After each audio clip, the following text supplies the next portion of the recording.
Players gather to cast powerful spells, some of the oldest and most powerful in the history of Magic the Gathering. Rolling Earthquake, Curse of Death's Hold, Walking Ballista, and many others aim to hold honest-to-goodness Infect players down. Looking at you, Phil, battling head-to-head in brutal combat, they all have one thing in common: to uphold their legacy in the search for eternal glory.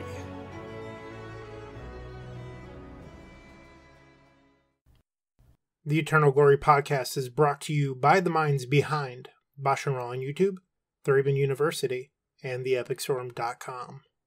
Hello, and welcome to another episode of the Eternal Glory podcast. This is episode 51 of Modern Horizons 2 Endurance Boogaloo. I'm the Endurance Boy, joined by the Urza Saga Stan, and of course, the Nutshot King. How are you all doing tonight? Why were you whispering to start this? God, I hope that I'm the Nutshot King. I know it's not me, but can I also share that title? I believe you made a Squirrel Storm video. I'll allow it as the moderator here. I'll be the Nutshot Prince. All right, Brian, let's start with you. How's life? I mean, the same as it was 2 weeks ago. I'm on summer vacation.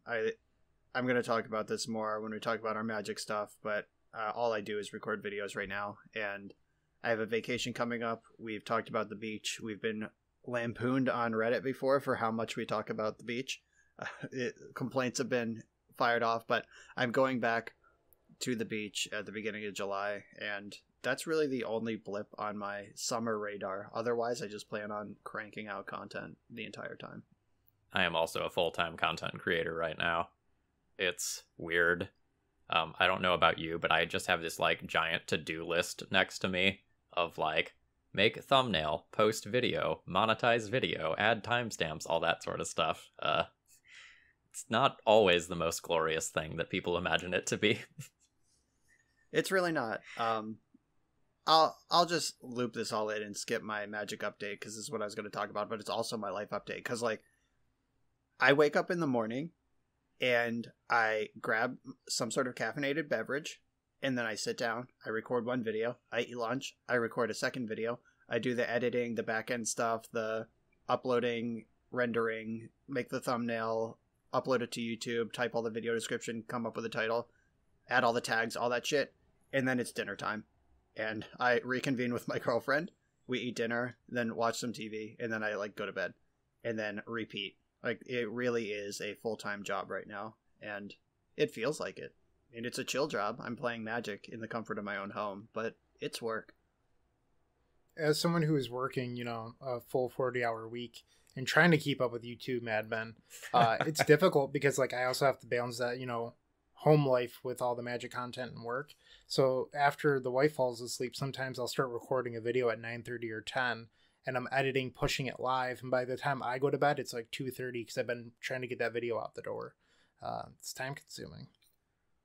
Yeah, I absolutely could not do this if I had a job to do also right now. And really, I'm just trying to clear my donation queue, which I sent a message to my Patreon patrons on June 10th. And I was like, hey, there are 20 days left in June. I have 25 videos in my donation queue for June, even releasing 7 days a week. I literally can't do it. So I had to let them know some of the videos wouldn't come out until July, and I also had to change my my donation video model to try to slow down the queue, clear it out a little bit. Like, I raised the price a little bit. I'm not taking Pioneer anymore. I'm not taking Commander anymore. Like, it needs to be one of the formats that hits on the channel, and it's got to be worth my time to do it. And Eric Virgo, actually, he messaged me, and he was like, hey, are you still taking donation decks? And I was like, yeah, but I'm 4 weeks out. He's like, if you're 4 weeks out, you're not charging enough. And I was like, okay, yeah, you're probably right. So change the model. Hopefully I'll be caught up with my queue by the end of July. But yeah, it's been very busy. And if I had a job, or if I was playing Magic on weekends or traveling or like doing anything other than this, it wouldn't be possible right now. I have a summer job for 2 weeks at the end of the month from the 21st to the 2nd. And I am still planning on releasing 7 days a week in that time because can't stop this momentum right now. So I'm working on trying to build a buffer right now. But the weird thing about releasing 7 days a week content is that if you want to get a day ahead, you have to record 2 episodes in a day. It's an interesting challenge. Yep. Yeah. I mentioned this in the past, but I was carrying a 2-week buffer for a long time, like months. I just had 10 videos ahead of me, and I used all of them for these 2 weddings that I had in May, and just I was on the road or planning for a wedding or whatever for 2 whole weeks basically, and just my buffer was gone. Now it's back up to 11 videos at the time of recording, which means that I have recorded 2 a day at least 11 times, and it's a lot of work, and it's a lot of fun, and like you're right, you can't slow down the momentum at this point, which is what the topic of this video is. So this does shoehorn into the impact of Modern Horizons 2, and we'll get into all that. But Brian, what's up? What have you been doing? My non-Magic life, it's just been weird. So after I got back from my honeymoon, I was quarantining, got tested, came out negative, and I've been seeing people in person again. It's just like kind of strange. No mask seems a little bit weird, but I'm getting more used to it the more I've done it. And then this ties into my Magic stuff, but I've been playing paper Magic and seeing people without masks is just like definitely weird. I've gone to 2 locals so far. I'm just going to dive right into my Magic stuff, by the way. So I went to one local where I played Legacy, and then another where I was supposed to play Legacy. Both these photos are on my Twitter, but I accidentally brought my Modern deck instead. So I played Twiddlestorm and Legacy last night. Everyone was fine with me playing Underworld Breach. I went 3-1, so Twiddlestorm has some power. But it's been weird.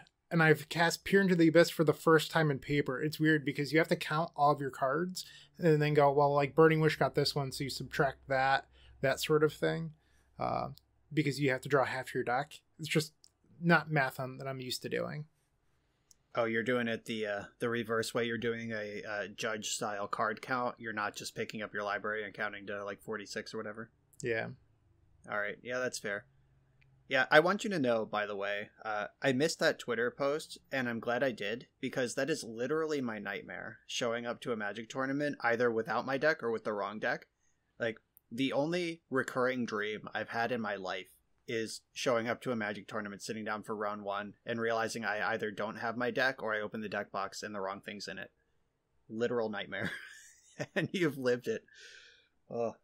How did that feel? Like, you seem to be in good spirits about it, and you're surviving, so maybe that'll assuage my fears about the experience. I laughed it off. Everyone around me laughed, and they said, well, I guess you're going home after round 2. And I won my first round against Eldrazi, and I was like, I'm going to cash this. And then I ended up with $25, so it wasn't that bad. Other than that, just like the Squirrel Storm video just took off. My first ever video that broke 10K. It feels good. It's nice seeing the hard work you put in, end up showing. Like, you two just like, you have much larger followings than I do. Sort of the nature of the beast. One of us has to be the worst. And it just feels nice to see some success. I mean, you call yourself the worst, but like, let's not compare websites, okay? Because one of the websites here looks a lot better than the other. I'm just saying. Yeah, Brian's is really nice. Yeah, my website is phenomenal. You should check it out. It's called Facebook.com. I invented that, by the way. I did not invent Facebook, for those of you. I've been chided before for my dry sense of humor on the podcast, but I did not really invent Facebook. Please don't ask me for any money. So I talked about going to the locals. I also went to a Modern 2K. I felt uncomfortable with 60 other people in the room and ended up like putting my mask on. I was like, 60 people is just too many. But it's weird because like 10 people I was fine with. I've been to the grocery store. I put my mask on. I'm like, there's too many people here. Like in my mind, there's like a certain threshold, but I don't know what it is yet. Yeah, I touched on this 2 weeks ago on our last episode. Oh, but like now I'm 2 weeks farther into processing it. Like the idea that we spent, 15 months telling ourselves, or at least I was telling myself, if you don't wear a mask in public, you're garbage. Like you're a monster and you don't care about the people around you. And I have to teach that that's not true anymore. And like I spent the first 15 months like, the CDC guideline is that masks are good. Listen to the CDC, you idiot. You don't know more than the CDC. And now the CDC is saying it's fine to go unmasked if you're vaccinated. And like, I'm like, but I'm comfortable with the mask. But I have to say to myself, you idiot, you don't know more than the CDC. Listen to the recommendations. So like, I don't leave my house much because, like I said, all I do is wake up and record videos, then go back to bed. But I went to the grocery store the other day and Target and the post office, and it was just like, I had my mask in my hand, and then I would like poke my head in the door to the various establishment, look around and see what the mask ratio was inside, and like just take social cues from that. Like, if like half the people were unmasked, I was like, okay, I'm going in too, like unmasked. But I have it in my pocket in case anyone complains. And the post office still had the sign up that said you have to wear a mask in the lobby. And I don't know if that sign is just, 4 weeks old at this point, or if that's still their policy, but I put a mask on for that. And I wouldn't be surprised if it was still there in 2 years. Just throwing that out there. Yeah, that is how post offices work. Yeah. Yeah, and to my absolute delight, I learned when I was out on the town the other day that the Chinese buffet near my house is back. Like, full buffet service is back open, which I thought would be still months away. But I went in there because I was just like starving because I woke up, recorded a video, didn't eat, went shopping, still didn't eat. And it was like 3 p.m. and I hadn't eaten yet. And I was like, I'm out. I should find food. And I just on a whim drove by the Chinese buffet and it was like buffet open. I was like, fuck to the yeah, I'm going in there. And they do require masks when you're perusing the buffet area. So I was happy to mask up for that experience. That's just to stop your heavy breathing. That's not a COVID thing. Yeah. Well, honestly, like this, I'm going to lose a lot of respect from a lot of listeners right now, but I'm going to gain a lot of respect from other listeners. My strat with the Chinese buffet a lot of the time when I get the takeout, because it's by weight, it like you just like get a container and you go to the buffet, then they weigh it on the way out and it's like $6 a pound or whatever. My strat is to just casually munch on dumplings while I'm choosing my food. So I'm usually like 7 to 10 dumplings in before they weigh it. So that's just like free money. And wearing the mask really, really hampered that plan. I got one in there, but then I was like chewing and my mask was like moving around because I was chewing and I was like, I can't go another one. I have a coworker that when they're having a bad day, goes into Wegmans, has somebody make their sub and then they just walk out. He's like, sometimes I deserve nice stuff. I'm like, that's just stealing. And he's like, they would never notice the lost sub. You know how many subs they throw away a day? And in my mind, I'm like, that's probably true, but it's still just stealing. Yeah, I mean, there's definitely stealing involved there. Just walking out with a sub. I mean, I guess like that's not that far off from just munching on dumplings before they weigh my food and charge me for it. But like, all right, you ready for some mental gymnastics here? So the $6 a pound or whatever that I'm gonna pay for my box costs more than if I just bought the buffet experience and sat down, at which point I could eat as much as I want. So someone's getting someone here, and I don't know who it is. All right. My co-hosts are horrified right now. We'll see whether or not also, you get Twitter canceled for your Chinese buffet habits. Also, since we're already down this road, I have a ham in my fridge that I'm going to cook tomorrow night, just like a ham that I'm planning on baking. And I bought pineapple to bake the ham with because it tastes good on ham. But I didn't have any toothpicks to stick the pineapple to the ham. And when I was at the grocery store, I couldn't find any toothpicks. So while I was at the Chinese buffet, they had one of those little toothpick rollers. I think I took like 15 toothpicks from that too. It's called living off the land. Deal with it. All right. Well, while Phil catches his breath, I'll ask the question. Phil, we haven't covered your magic updates yet. Tell us about it. All right. I like, just to be blunt, I had the best week of magic content I've ever had. I posted a modern shardless bug video. It broke 10,000 views. Then I posted a Legacy Affinity video. By the time you hear this, it will have broken 20,000 views. I broke 5,000 subs on YouTube. It was just an amazing week of content for me. And honestly, it was for all of us. The release of this set just like had everyone in a frenzy. People wanted to watch content. Yeah, so my usual hourly rate, like before the last week, I would have been happy to hit like 200 in the first hour. Like that's a reasonable video for me.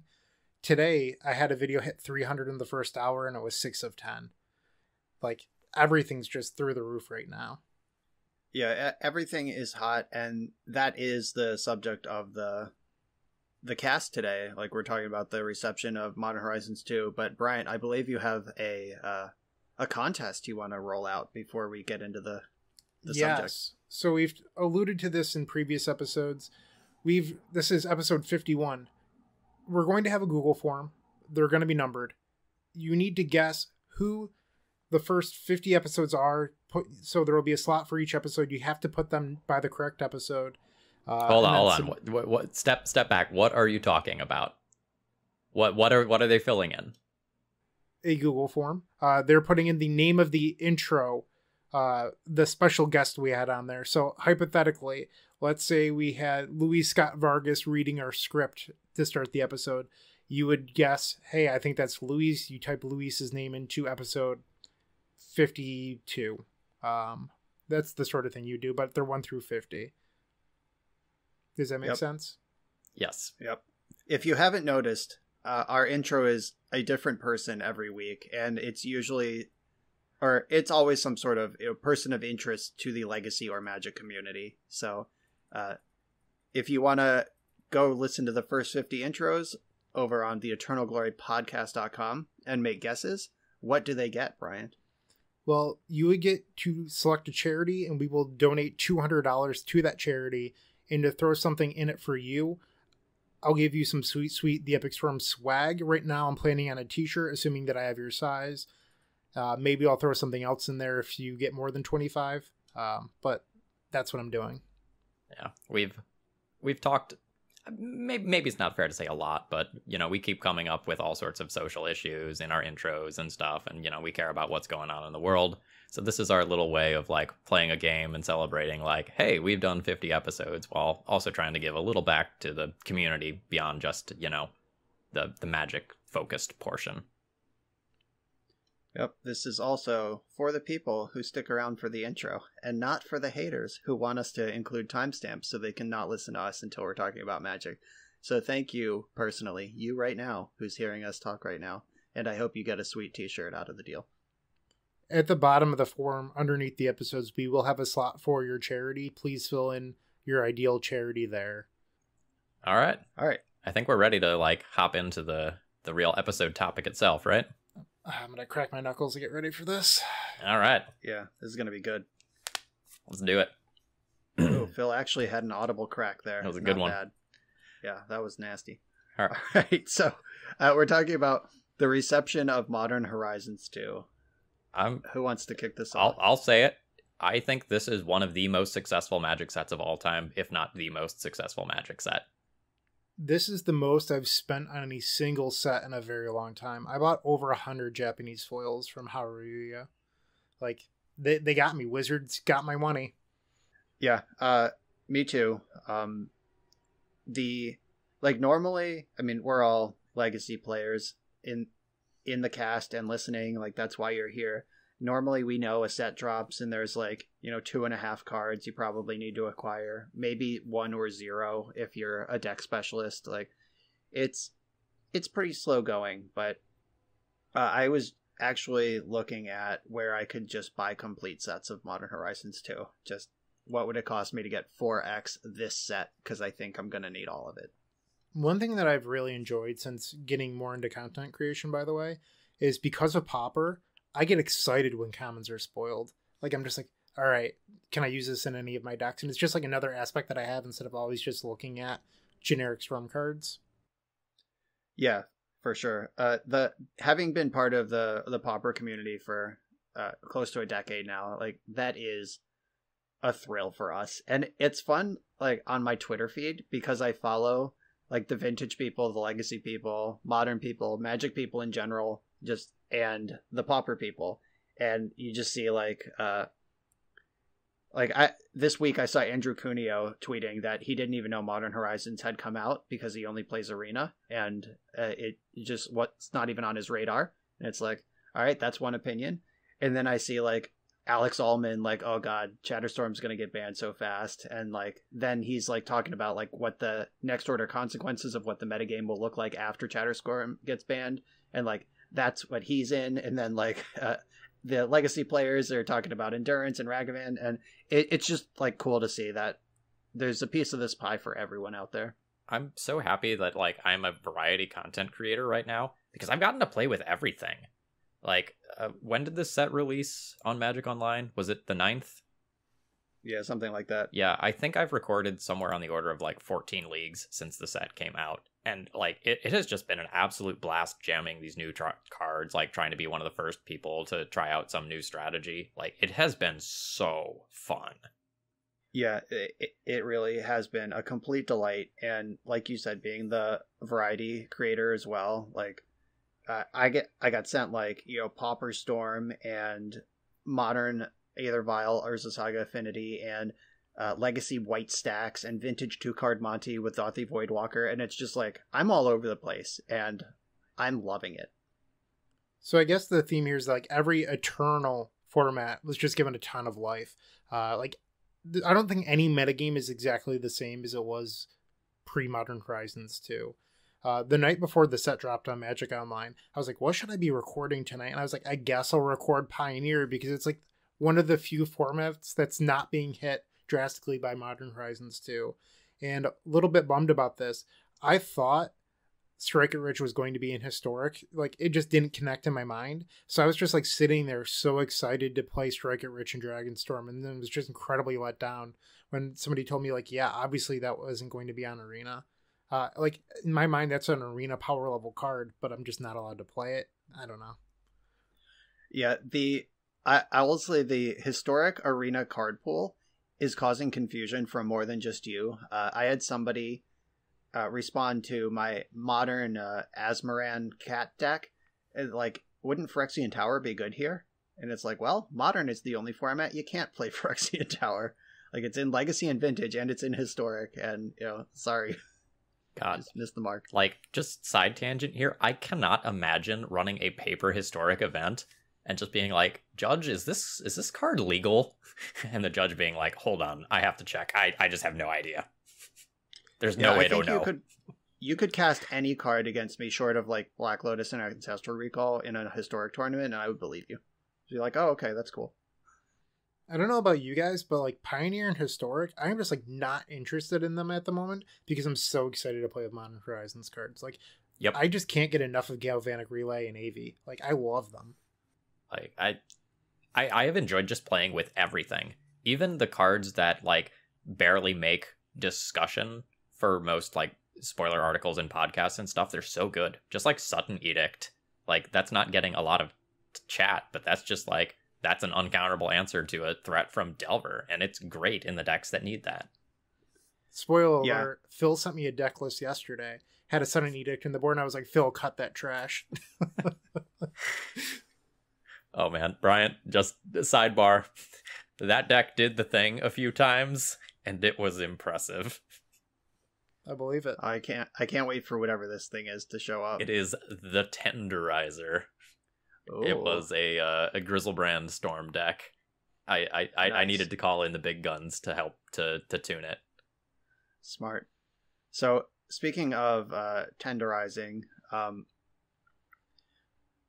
Dress Down is a card that I'm in love with. Like, I saw it on the spoiler as like, yeah, this is kind of cool. It could facilitate like a little uptick in Stifle Knot, like Dreadnought could come back. Like, okay. But I played a league of Simic Dreadnought, just blue and green, no removal spells, basically nothing. Like, counter it or bounce it or it's there to stay. And I was really worried about it on paper, but Dress Down danced around that game, or that whole league, in like fascinating ways that I didn't think about until they were in front of me. And I even like missed a couple cool things I could have done. And like, I'm just in love with that card. It's just like little cantripping, like Oko for just a minute. And I'm really into it. I can't wait to play with it more. I have found so many ways to hurt people with Endurance that I didn't even think of during spoiler season. Like that card. I was playing against Maverick, and my opponent, I think they had 2 Knight of the Reliquaries, and they attacked in with both of them. And I just, like, flashed in Endurance, nuked their graveyard. They were both 2/2s. I traded some crap body for one of them, blocked the other with Endurance, and I went from facing down 20 damage in an attack to stabilizing the game. Yeah, I had an opponent resolve Klothys against my Bant Uro deck, and, like, 4 weeks ago, I'm like, oh, well, that's GG. But then I just drew an Endurance, and I bombed my own graveyard in response to them eating the thing.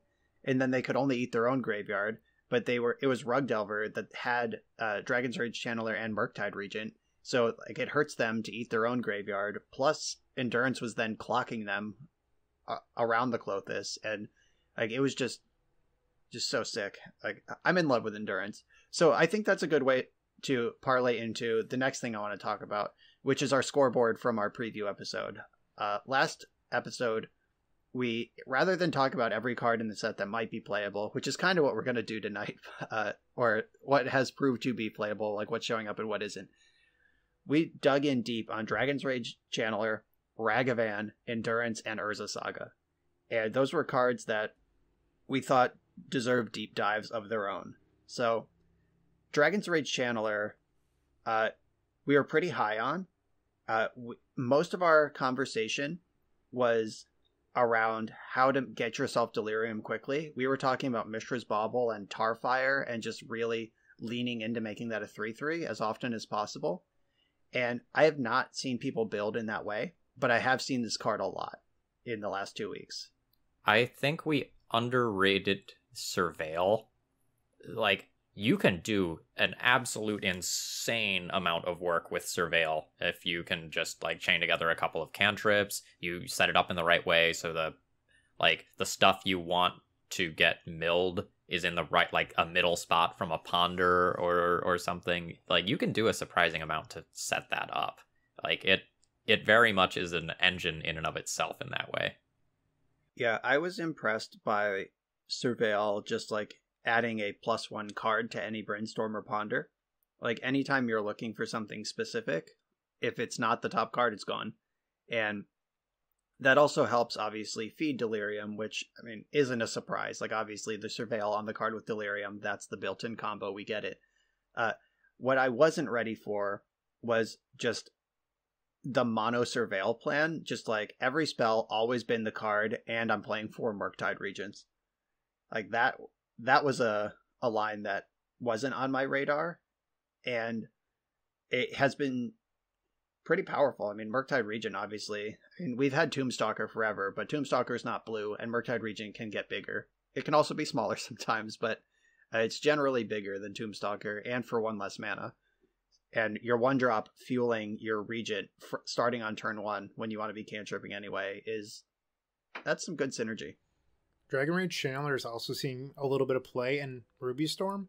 At least in the Storm Discord, a lot of those people are really high on playing it. This is literally just like a card sculpting effect. I'm not thrilled with playing a card that's just going to eat a removal spell in my combo deck, but people are finding creative ways to play this card. So, on the flip side, that card, if you're not building with, like, the Mishra's Bauble, Tarfire, like, really get this thing delirious, it's kind of hard to get Delirium. Like, it'll happen over the course of a normal Magic game, but the sensibilities, like the muscle memory of playing against a Delver 1-drop are totally different when it's Dragon Rage Channeler versus when it's actual Delver. Like, there's been a bunch of games where, like, my Delver opponent's just, like, turn 1 Dragon Rage Channeler, and I spend a couple turns spinning my wheels, like, trying to get out from under Daze, find the removal spell, like, plow on turn 3 when I can't get dazed, and, like, normally I'm at 12 by the time that sequence works, but now I'm at 17. And it's like, oh, that was a 1/1 the whole time. Like, that's a very different thing. Like, it looks impressive when you're surveilling and you're seeing all these extra cards, but, like, when I go for that Swords to Plowshares, playing around Daze and Spell Pierce to remove your threat, and I've only taken 3 from it rather than 9, like, that's a totally different game that we're talking about. Yeah, like, I understand what you're saying, but I also think it's week 2. People will figure out the optimal builds of these decks eventually. I don't think that all of these Blue Red Delver decks are built right at the moment personally, but I could always be wrong. we'll see how they look in 2 months if they're still intact. They can't all be built right because they're all built differently. Like there is the Turbo Surveil, and then there's the Turbo 1-drops that they just have for Channeler, for Ragavan, for Delver, and forget about Murktide Regent. We don't want the game to last that long. And there's just different kind of things. Like even within this one shell that seems like an obvious plug and play situation, you got so many plugs that and not enough spots to play with all of them. And it is actually interesting. I think the ratio of the creatures is like way more interesting than I've been seeing people talking about. So like considering Dragon Rage Channeler and Murktide Regent, Dragon Rage Channeler fuels Murktide Regent, but the Regent takes cards out of the graveyard, which means that your Dragon Rage Channelers get smaller again in many cases. And I had an opponent just straight up lose a game because they didn't realize that. Like, they could have attacked me for 6, and they didn't. They played a Regent, and then their creatures got small, and they missed out on 6 points of damage and lost the game. Yeah, that's definitely tension. You do all this work to make it a 3/3, then you cash in all that work to make a different 5/5, and now you have a 1/1 again. And that also just exposes a deck that previously didn't care about Rest in Peace just deeply into the Rest in Peace blowout. Like, Rest in Peace has always been good against Rug Delver, where they have Tarmogoyf and Klothys and possibly Uro. At one point they had Wrenn and 6. Like, throughout any era of Rug Delver, Hooting Mandrills, Ethereal Forager, Rest in Peace is always a banger against Rug, but Blue-Red mostly ignored that in the past with like Monastery Swiftspear Delver, I'm just attacking you. And maybe they had Ethereal Foragers for that couple months there, but now it's just like a very real plan. It's a reason to be white. It's a reason to play Rest in Peace, and it's really good. So overall, I think we were correct in evaluating that Dragon Rage Channeler was a better card in a vacuum than Ragavan, but I think we overestimated how much better than Ragavan it was. Does that sound about right to you all? I'd probably agree with that. Yeah, in our last episode, we hyped Dragon's Rage Channeler for a long time. Like, probably 30 minutes or so we spent on that card, and then Ragavan probably got like 10 minutes of like, oh yeah, this is cool. It's not Dreadhorde Arcanist, but I mean, I can see some similarities, but it dies to a Stiff Breeze, and all these things. And we just sort of dismissed it. Like, people will play it, but it won't be great. I think that, like Phil just said, Rag is better than we gave it credit for, and Channeler is worse than we gave it credit for, and they both land in this perfectly playable spectrum. I mean, just good spectrum, even. Yeah. From what I've heard from Delver experts, is that Ragavan is incredible in the mirror and against combo, but it's really bad in your bad matchups. Like, you just don't want to draw the card. But there's some matchups where you always want to play it on turn 1. So it has higher lows, you know what I mean? Higher highs, lower lows. That's what I'm trying to say here. That's my experience as well. Yeah, I have found that for starters, we could see on paper, and we ran down in the last episode, why it's not Dreadhorde Arcanist. And, like, obviously it's not that. But having played against it, the difference between, like, flipping a random card off your opponent's deck and casting Ponder is just so astronomically different. Like, if Rag flips a land, it didn't gain card advantage. If Rag flips a, like, Abrupt Decay, and you don't have 2 treasures, it needs to connect twice before you can cast the first, like, double off-color spell. And it also encourages weird play patterns. Like, I've taken a lot of hits from Ragavans, and it's just not that bad. I mean, I imagine in a Delver Mirror where, like, all your spells are the same as their spells and you can cast whatever you flip and, like, every card is worth its weight in gold, it's probably really good. But against, like, the more mid-range playing to beat Delver, they actually have removal spells in their deck kind of things. Like, I get hit with Rag. They take my, Uro, which they don't even want to cast because then it goes to my graveyard. At one point, I had an opponent cast my Meddling Mage that they took off Rag just because they could. It wasn't good. It wasn't good on the board. It didn't do anything. They didn't even have a relevant spell to name with it. They just, like, picked one at random in my deck's colors. And then they lost anyway, when probably spending that turn pondering to like pull ahead on their actual plan would have done better for them. One time I got hit with Rag when I was playing Steel Stompy, and they took my Thoughtcast, and with the treasure and 4 lands, they could Thoughtcast for exactly enough mana. Or I guess it was treasure and 3 lands. Yeah, treasure and 3 lands could exactly cast Thoughtcast. But how often does Delver tap out of 3 lands, even to draw 2 cards, which is a good thing for Delver to do, but like that was a whole turn I didn't have to worry about anything.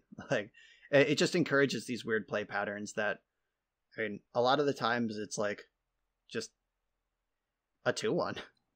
When I was playing with Ragavan, like, I thought I had a plan, and then Ragavan would attack, and it was like, well, I guess I give up on my plan so I can do this thing.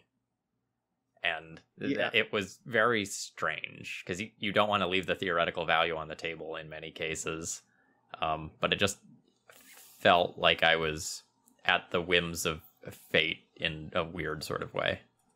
Yeah, Ragavan feels like mid-range, like Bug Uro decks want it. Like that's an effect that a deck that's trying to play 10 turns of a game and every card matters, and like it doesn't matter what the card is as long as it's a card and my life total is above 0, it's good for me.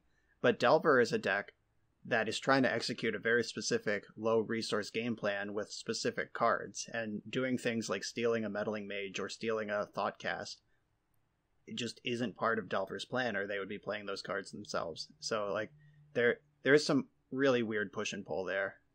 I think that there's an interesting element to Ragavan where, in my Paper Magic that I've been playing this week, most people are like, yeah, I'd prefer if we didn't touch each other's cards, which I love. But Ragavan encourages touching the other person's stuff coming out of COVID. Who designed that? Come on. Probably someone who assumed that this card would outlast COVID. I mean, yeah, that is definitely awkward. And I haven't played Paper Magic yet. I don't know what the whole, like, presenting your deck for shuffling and all of that is going to be like. And I've always been, like, kind of perturbed by people who, like, plus Jace and just reach over and grab the top card off my deck. Like, I would prefer to, like, reveal it to you and you tell me what to do with it. But, yeah, I can see Rag encouraging or discouraging social distancing. Not a fan. But I think Phil wanted to talk about how great Endurance is. Okay. Oh, so do I. So last episode, I wrote a love letter to this card. And honestly, I don't think I did it justice. It's even better than I thought it was. Like, it just goes in everything, and it's good in damn near every matchup. I played a league with 2 of them main, 2 of them side, and I boarded in the other 2 in all 5 rounds. And they just did work. Creatures, it does work. Combo, it does work. Versus control, it is a flash threat that's big and like will pick off smaller threats like Snapcaster that they're trying to poke you with. It's everything I want in a card. Yeah, I agree with that. I recorded with Bant Flash, which is a deck that one of my coaching clients and I had worked on a few months ago, and he disappeared for a while, and apparently he had been working on the deck, iterating it the whole time. I sort of forgot about it, but he came back, and we had a session, and I recorded a league with the deck, and the plan for that deck was already flash threats, like pressure their end step with Coatls and Hull Breachers and Shark Typhoons, and then untap and jam Jace. Like, that was the plan. And we just got another flash threat now, and the Bant Flash deck is built to beat creatures and is kind of soft to combo, and now Endurance just shores up the combo matchup, or certain combo matchups, while also still being insane against creatures, like still just farming Delver. And the league that I played, I put 1 Endurance in the main deck over the last remaining Days Undoing. We still had 1 left in there for the chance to spike it, but I cut the Days Undoing for Endurance, and after playing the league, I cut the 2 Jaces for 2 more Endurances. Like, yep. Jace the Mind Sculptor is not a legacy card anymore. This is Endurance's world. Let's play in it. So I don't know how closely the 2 of you follow like Twitter discussions, but there was an Elves pilot and a Maverick pilot that both tweeted separately, like not even the same day, that they were disappointed with Endurance. The overall the theme between both of their like theses was that they wanted hammers, not just like things to buy time. And I guess that's something we didn't really discuss in the episode because we were only talking about endurance as hard hate, where it's not really true. Like, Reanimator can, in theory, win through endurance. You can endurance them, they could entomb in response and then exhume it back into play, like that sort of thing. It's not a hard block or even like a heavy hate piece. It's just like a nice effect, I guess. And it's just like something we didn't really cover. Yeah, I think that, I mean, yeah, sure. If you're looking for rest in peace, endurance is not it. But I think the love letter that Phil wrote and I co-signed and we're still singing now is that the versatility of the card is like, it's not rest in peace, it's return to nature. Like, if you want to make a comparison about cards that exist, like, it's a thing that does multiple things, which I would agree with the Elves and Maverick player that, like most cards that land in the Legacy card pool, this is a blue deck tool. I think blue decks are going to use endurance better than green decks will. And I don't know what we can do about that. That's just how things tend to land in Legacy. But especially, I mean, it would be a deck building cost if Uro didn't also exist and be what blue decks want to be doing. Like, blue decks are already pulled heavily into green, which is not where they were ever before Uro was printed. Before Uro and Oko, like, Bant was not really a thing. It was Grixis, it was Esper, it was Rug.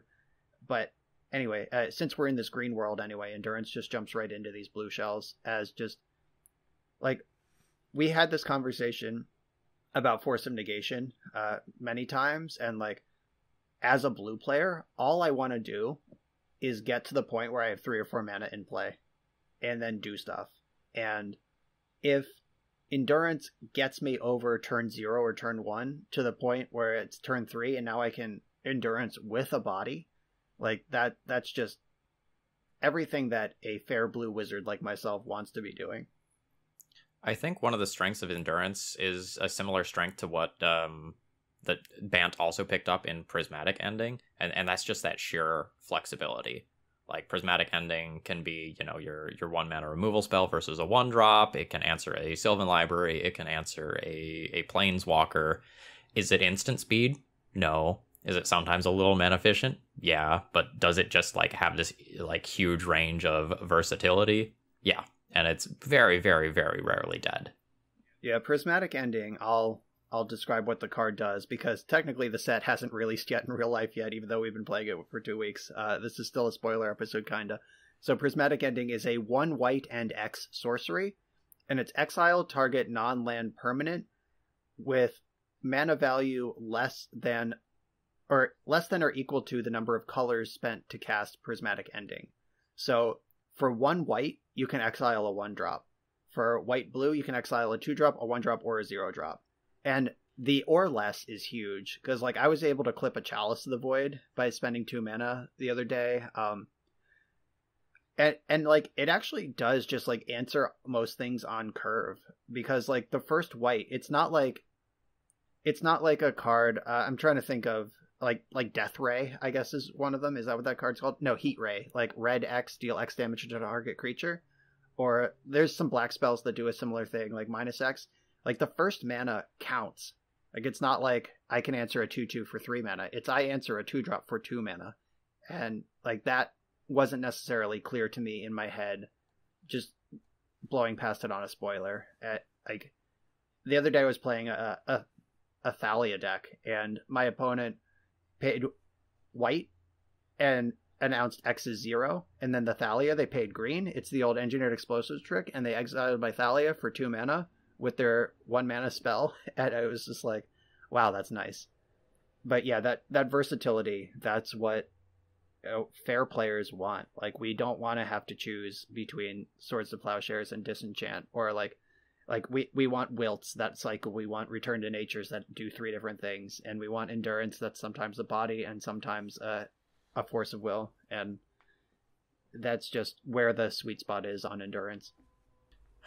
Okay, and so the last one that we hit on last episode was Urza's Saga, and we were hot on that card. I don't think we were hot enough. Oh god, we weren't. That card is probably format defining for 3 different formats right now. Is that how many sets it's legal in formats? Because damn, that card is insane after playing with it. So format defining, I think that we hit it pretty well in Legacy, but we didn't talk about it in Modern, where it is heinously broken and will be banned soon.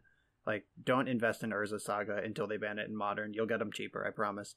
But, like, is it your experience that it's format defining in Legacy and Vintage? I haven't played with or against it in Vintage yet, but in Legacy, it feels like a cool thing you can do. I have not felt like games were defined by it. Now, Brian, let me ask you, have you tried to find any meltdowns on Magic Online recently? Because let me tell you, not. I tried to rent them, and I could not. I had to go and buy my own meltdowns, because the Delver players just need them in their sideboard right now. I think Affinity is going to become a deck sort of like Dredge in Legacy, where on weekends where the artifact hate is low, that deck will be an amazing choice for the weekend. I can't overstate how good it is to just play an Urza Saga on turn 1, and then just on turn 2 have 2 mana from something like an Ancient Tomb or a Mox Opal or something, and just poop a Construct on turn 2 and turn 3. That just wins games. Well, I wasn't happy about the upward tick of Null Rod discussion. Not a fan of that. If you're a deck that makes Null Rod playable, just leave. I don't want you. Outside of Brian's completely unbiased opinion on Null Rod, I have played with and against the Affinity, blue-white Brobots, whatever you want to call it, deck. I brewed a new mono blue steel stompy kind of thing, and they're all powerful, and I think Urza Saga is really neat. But I think it does exist in the Dredge space. I think that was a good comparison, because that's just a thing you can do. It's kind of linear, and if someone packs Hurkyl's Recall this weekend, you're gone, much like the Tormod scripts or the ley lines for Dredge. But I have not seen Urza Saga in any Legacy ban talks, or even really it didn't really crack or change anything. It just added some reasonable decks to the metagame, and I think it's at an appropriate Legacy power level. Have you guys had a different experience than that? So there's 2 different challenges every weekend. There's the Saturday challenge that's a little bit lighter. This weekend it actually struggled the fire. 2 people signed up with alts and then immediately dropped. And then, there's the Sunday challenge that tends to be anywhere between 80 and 120 people. Well, 2 weekends ago, the Saturday challenge, I believe, took 2nd and maybe 9th. I'm not positive on those numbers, but I know it was either 1st or 2nd. And then Sunday was the showcase. Well, it came in 2nd on Saturday, and then was one of the worst performing decks on Sunday, because everyone had seen the results from Saturday. Right. So that's how quickly the metagame's moving right now, and how easily it can be hated out if people are prepared for it.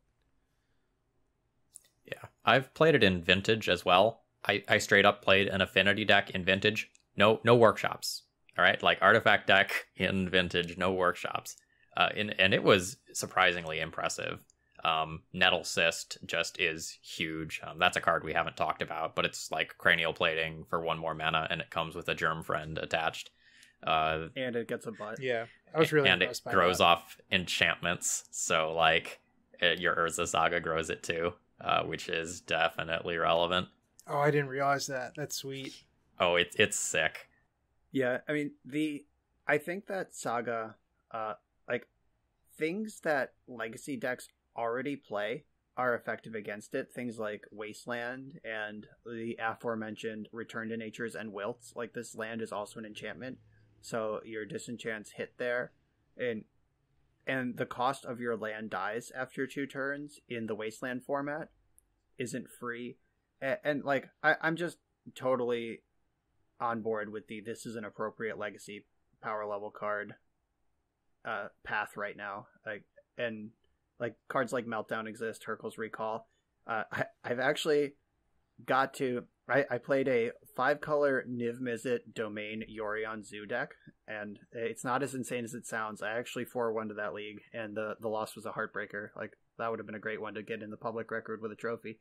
But I got to have Fracturing Gust in my Bring to Light package, and that was just a delight. Like, it's resurrecting all these cards that people haven't played before. And as far as, like, Delver can answer it, but will they?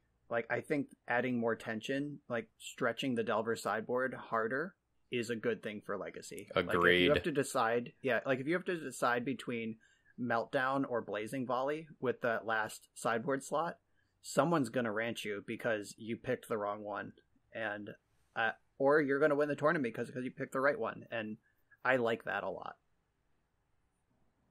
All right. I feel like as a whole, our last episode was on point. I feel like we more or less identified the biggest bangers, as we so claimed, pretty well.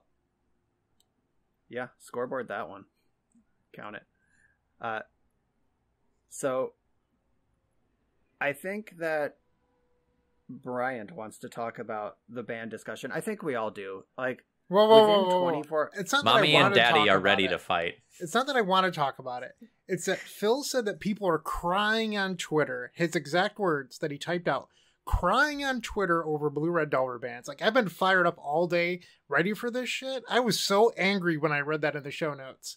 So Phil thinks that people... So wait. Before you start yelling, let me give some context.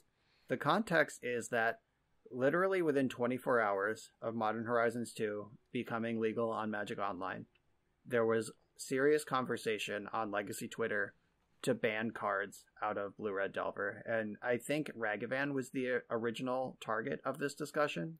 Is that accurate? I believe so, yeah. Yeah, I would agree with that. I mean, I think I curate my feed well enough that I didn't see much of this discourse because I'm just really not interested in it. Like, the first, everything we just said about Modern Horizons 2 and how excited we are and how much fun we're having versus, like, we gotta ban Ragavan on day one. Like, I was just not interested in that discourse, and I'm still mostly not. But there were arguments, like, it came up quickly, and of course it naturally turned to the we can't just ban every one drop that gets printed, ban Delver, cut the head off the snake, ban days at least. Can we pause that part? Because, like, that came later. That wasn't the first day. So I'd like to talk about it in sequence, if that's okay. All right, sure. Go nuts. I'm sure you're more aware of the sequence than I am, but that's the general gist. Now, go nuts. All right, so day one was Ragavan, and I would agree with Phil that day one was too early. That said, there was 4 days before the showcase, or Thursday, Friday, Saturday, so 3 days, and then showcase was Sunday. All right, so I played 12 leagues before that Sunday event trying to prepare. And then I played the showcase on Sunday, and then the results were posted Monday. So the results of the showcase were half of the top 8 was Blue-Red Delver. Out of winning deck lists, so any deck list that went X2 or better, 42% was Blue-Red Delver and was over 25% of the field. That is a dominating weekend for any one deck. And to rewind a little bit, before Modern Horizons 2, Blue-Red Delver was 18% of the metagame according to MTG Goldfish. The watered down data that we get from Goldfish, because Wizards doesn't give us real data, was 18%. The deck in second place was a combination of Grixis control and bug control at 4%. So the best deck in Legacy, by a wide margin, got 3 tools to make it even better. Like, that's a pretty big deal. So I think, like, saying that people are crying on Twitter about how good Blue-Red Delver is, I don't agree with at all. Because that deck is degenerate already, and it just got way better. Well, everyone knows Blue-Red Delver is degenerate. That's old news.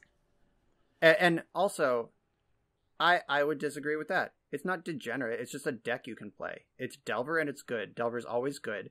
Delver and Daze they have a stranglehold on a lot of what Legacy is and Legacy's identity. And you have to have a plan for Delver Daze if you're going to sign up for a Legacy tournament. All right, I have a question for you. Would you consider Ad Nauseam Tendrils to be a degenerate deck? No, I think it's just a combo deck. Like, I think that things that are degenerate get banned. Okay, well, Blue-Red Delver has more free spells in it than Ad Nauseam Tendrils does. Like, Delver is a degenerate deck. It plays unfair Magic. Like, it doesn't have to play by the rules of the game.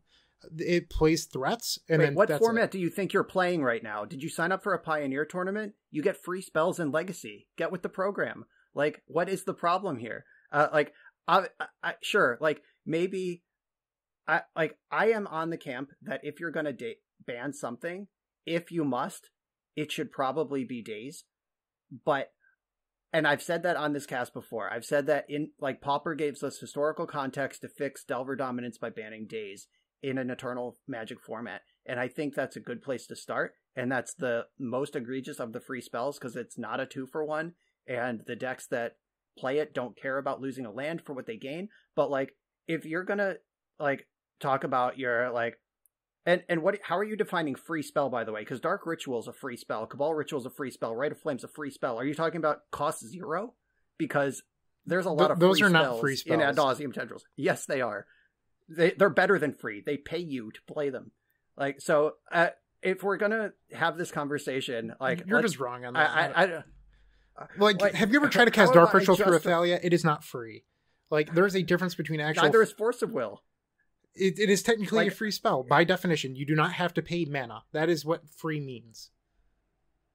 Okay, we are not even close to the same universe to have this conversation. But getting back to my point before I was interrupted with nonsense, the Blue-Red Delver doing well in the Showcase, which is a small tournament featuring the best Legacy players who metagame for the best Legacy player metagame. Like, they know who's going to be in there. They know who's queued. They know who they are. They know what they might play. And playing something, a highly tuned Delver deck for the Delver Mirror, just makes sense in that thing. Also, the set's been out 4 days, like you said. It should make perfect sense that the deck that was already number 1, that got 3 plug-and-play, here you go, new toys, still does well. While other people are still trying to figure out how to, you know, work endurance into their mid-range deck or whatever. Like, the idea of calling for bans 3 days after a set's been out with 3 tournaments worth of results, just chill the fuck out. Like, maybe it's degenerate. Maybe it's not okay. Maybe it is gonna be oppressive, but, like, that is a small metagame that people are metagaming for a Delver system with the best players. Like, we just talked about, like, Ragavan is what you want in the Delver Mirror, and, like, sure, like, Ragavan's gonna look broken if you're playing Blue-Red Delver Mirrors all day, but, like, put a Supreme Verdict in your deck. Fuck a Ragavan. Like, that's where I'm at. Like, you can go through my videos. They're all the Magic I've played is on camera. I think I'm like X2 versus Blue-Red Delver, and I play against it 2 or 3 times a league, and that's across the spread of all the decks that I've played. I haven't played the same deck twice, and I have a massively positive record against Blue-Red Delver. All right, I would like to talk. Because, like, so you said that these are small events. There are 190 people that have the best Legacy players in them. Saying that it's a small metagame is disingenuous, because, like, it's double the size of any challenge, and people love challenge data. Like, that is genuinely good data. It is good players playing what they would play at a Grand Prix. Like, that is peak Legacy. And saying that, like, oh, well, all my matches of Legacy are being recorded, Brian, we are friends, I like you, but you were posting, like, screenshots of you stomping Blue-Red Delver with, like, fairies or whatever the other day during a Legacy challenge. Like, you can play awesome sweet decks in Legacy, but, like, you're like, some of this is also happening when, like, a lot of the better players are playing in other events. And I understand that sometimes, like, the challenge data, people love that.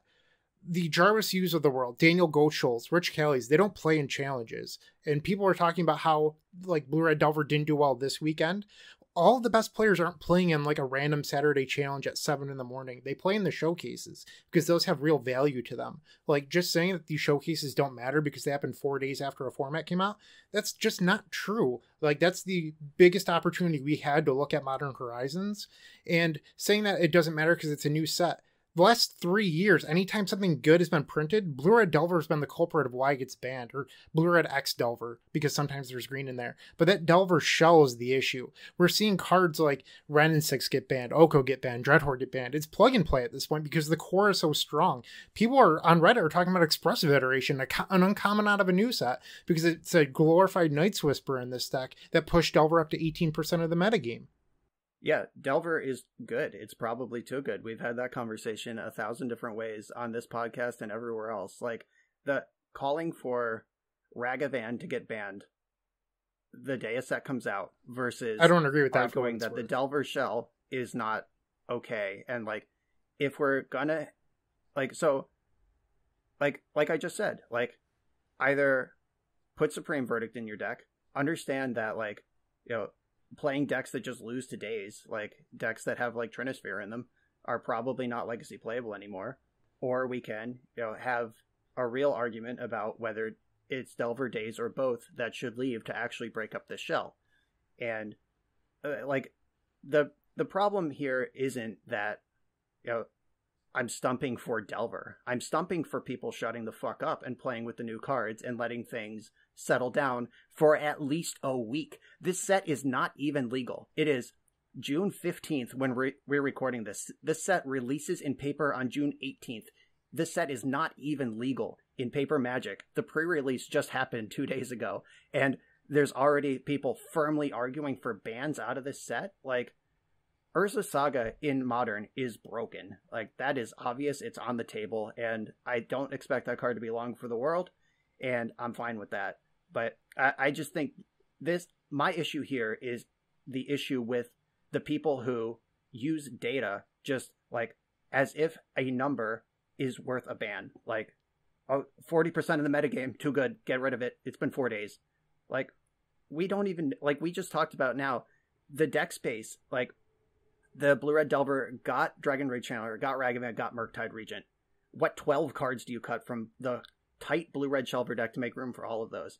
Like, is there a metagame here where, like, the low-cost Rag Delver decks will beat the high-cost Murktide Regent Delver decks? And, like, is there an internal Delver metagame that makes this interesting at all? Or do we not even care and we just want to ban Delver on, like, the first day of a new set? Like, I just want everyone to chill out and enjoy the new cards for a day and realize that, A, we're playing a niche format. B, the set's not even legal yet. Like, do you think Wizards of the Coast is, like, even cares, like, about the opinion of, like, someone on Twitter the day a set comes out? Like, that just that waters it down. It's the boy who cried wolf for when we actually have a problem with the format. Like, it took them forever to get rid of Dreadhorde Arcanist when that was obviously not okay. And now we have, like, literally, like, preview day. Like, the day the set drops, we have, like, format leaders calling for bans. Is always calling for bans. Like, I don't think anyone actually cares about what they, like, I'm not arguing for them. I don't agree with day one ban Ragavan. Like, we all agreed that Ragavan wasn't even the best card in the set. Like, I'm not agreeing with that. I'm saying that there's an issue with the Delver Shell, and it seems like you agree for the most part. And I'm with you. I don't want to ban any card out of Modern Horizons 2, but I think it's okay to acknowledge that there's something wrong with Legacy and that Delver's too fucking good. I mean, again, like, that's coming from the perspective of someone who plays one deck that is frequently punished when Delver is good. And the last format where Delver was good is the best my deck has ever been. I mean, sure, yeah. I mean, but, like, now they have Ragavan, which is a different card than Oko, and that's good against combo when Oko is bad against combo. And, like, I'm not saying that, like, your position is invalid, and also I am also biased, and I recognize that because I play decks that just eat Delver alive. Like, I've always played decks that, you know, have Swords to Plowshares, that have basic lands, that have Supreme Verdict, and I just don't really lose to Delver under normal circumstances because that's how I build my decks. And this is the same conversation we had for the entire, like, duration of Oko's legality, where it's like, I think Oko's great. It's good in the decks I want. It doesn't really hurt the decks I want, and I love playing blue soup mid-range Magic. But the Phils of the world, who just want to cast Trinisphere and Thalia, couldn't play Magic for the duration of that. And, like, all of those things have to be aggregated into what's actually good for the format and what the format's actually experiencing. And I don't think that can possibly be determined after 4 days, no matter what's going on.